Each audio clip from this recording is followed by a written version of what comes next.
اور یہ تو غوث اعظم کے والد ہیں، سبحان اللہ، پھر تو ان کی ثانی کیا ہوگی؟ تو آپ پھر اس بغیچے میں جاتے ہیں، بغیچے کا ایک دربان آپ کو ملتا ہے، کہتا ہے بھائی اے نوجوان آپ کیوں آئے ہو؟ کہا میں نے اس بغیچے کا ایک سیب کھا لیا ہے تو میں اس کے مالک سے معافی طلب کرنے آیا ہوں۔ وہ بھی حیران میں ہو گیا کہ بھائی ایک سیب کہیں اتفاق سے کھا لیا اور یہ معافی مانگنے آیا، یہ بھی۔ تو کہا اچھا میں مالک سے جا کر کہتا ہوں، اور مالک تھے غوث پاک کے نانا، ہونے والے نانا حضرت عبداللہ سومئی الحسینی، امام حسین کی اولاد میں سے حضرت عبداللہ سومئی، جو اس وقت گیلان کے مشائخ میں بہت مشہور تھے، ان کی اپنی خانقاہ تھی اور ایک ولی کامل تھے، جس کے لیے دعا کرتے تو اللہ اس کو دعا قبول فرماتا، جس کے لیے قہر کے لیے کچھ الفاظ بول دیتے تو وہ تباہ ہو جاتا۔ یہ آپ کی شان تھی۔ آپ کو آ کر اس دربان نے کہا کہ ایک نوجوان آیا ہے اور وہ اس طریقے سے معافی طلب کر رہا ہے۔ آپ کو بھی حیرت ہوئی کہ ایسا کون ہے؟ آپ خود باہر آئے، کہا اے لڑکے بولو کیا ہوا؟ کہا حضور میں نے آپ کی پانی میں تیرتا ہوا ایک سیب آیا اور میں نے اس طریقے سے کھا لیا۔ بولے آپ کا کیا نام ہے؟ بولے میرا نام ابو صالح الحسینی، کیونکہ آپ سید ہے الحمدللہ۔ آپ نے دیکھ لیا ولایت سے کہ یہ کوئی ایسی ویسی ہستی نہیں ہے، اللہ والے تو دیکھ لیتے ہیں۔ المومن مرآت المومن، مومن مومن کا آئینہ ہے، ولی ولی کا آئینہ ہے، اور المومن مرآت الرحمن، مومن رحمان کا آئینہ ہے۔ ولی جو ہے وہ رحمان کا آئینہ ہے، وہ دلوں کے حال کو اللہ کے نور سے سمجھ لیتے ہیں۔ کہا کہ 2 شرط ہے میری، 2 شرط اگر تم مکمل کرو تب یہ تمہاری خطا معاف ہو سکتی ہے۔ بولے اگر میں یہ دونوں شرط مکمل طور پہ ادا کر دوں تو آپ مجھے معاف کر دو گے؟ تو بولے ہاں۔ تو بولے الحمدللہ آپ فرمائیے جو بھی آپ کا حکم ہے، کیونکہ اللہ نے مجھے قدرت عطا کی ہے، صرف معافی مانگنے کے لیے نہیں آیا ہوں، میں جوان ہوں تو میں کام بھی کر سکتا ہوں، تو مجھے اس کے عوض میں جو کچھ کام بھی دے دیجئے تاکہ میں وہ کام کر لوں، تاکہ میں نے جو سیب کھایا ہے اس کا جو ہرزانہ ہے وہ ادا ہو جائے۔ آپ کہتے ہیں کہ 8 سال تک میرے بغیچے کی رکھوالی کرنی پڑے گی، ایک سیب کھانے کی سزا، اس کے بدلے میں کتنا؟ 8 سال تک۔ بولے منظور ہے۔ بولے دوسری شرط؟ بولے 8 سال پہلے پورے کر کے آؤ پھر میں دوسری شرط بتاؤں گا۔ آپ نے 8 سال تک رکھوالی کی، اور اس 8 سال کے دوران ان کی تربیت بھی انہوں نے بہت اچھی طرح سے کی۔ وہ بھی اس میں ایک راز تھا اللہ کا کہ ایک تربیت بھی حضرت عبداللہ سومئی نے ان کی فرمائی، غوث پاک کے والد کی۔ 8 سال مکمل ہونے کے بعد آپ آئے، کہا حضور 8 سال مکمل ہو گئے ہیں، آپ دوسری شرط مجھے بتا دیجئے تاکہ مجھے نجات ملے۔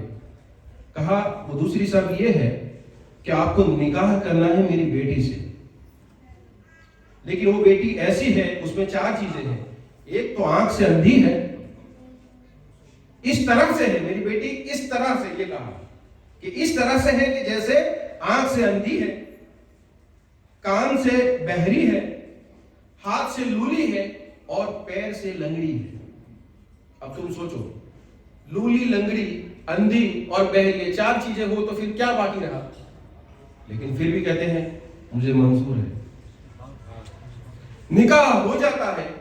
نکاح ہو جانے کے بعد جب آپ جیسے دلہا دلہن کے کمرے میں داخل ہوتا ہے، اس گھر میں داخل ہوتے ہیں، تو دیکھا کہ ایک خوبصورت الحمدللہ صحیح سلامت، ہاتھ پیر سے بالکل صحیح سلامت ایک عورت جو ہے وہ جلوہ فرما ہے۔ تو آپ نے سوچا کہ یہ کوئی غیر محرم ہے، آپ فوراً ہی باہر نکلنے کی کوشش کرنے لگے۔ پیچھے سے آواز آئی کہ ٹھہرو اے ابو صالح، میں آپ کی بیوی ہوں۔ پھر اور تعجب ہوا کہ یہ تو بولتی بھی ہے اور دیکھتی بھی ہے، کیوں دیکھا تبھی کہا کہ ابو صالح۔ تو آپ تو کمرے سے باہر نکل جاتے ہیں کہ یہ کہیں رانگ نمبر ڈائل ہو چکا ہے۔ اور آپ کے جو سسر، ان کو پہلے سے پتا تھا کہ ایسا کچھ ہونے والا ہوگا، تو باہر ہی کھڑے تھے۔ ابھی جیسے ہی بھاگ رہے ہیں، ان کو کہا کہ ٹھہرو، کیا ہوا؟ بولے حضور یہ تو کوئی اور عورت ہے، آپ نے تو کہا تھا کہ یہ 4 چیزیں ہیں، اور وہ تو دیکھتی بھی ہے، اس کے ہاتھ پیر بھی صحیح سلامت ہے، اور وہ دیکھتی بھی ہے اور سنتی بھی ہے، بولتی بھی ہے۔ کہا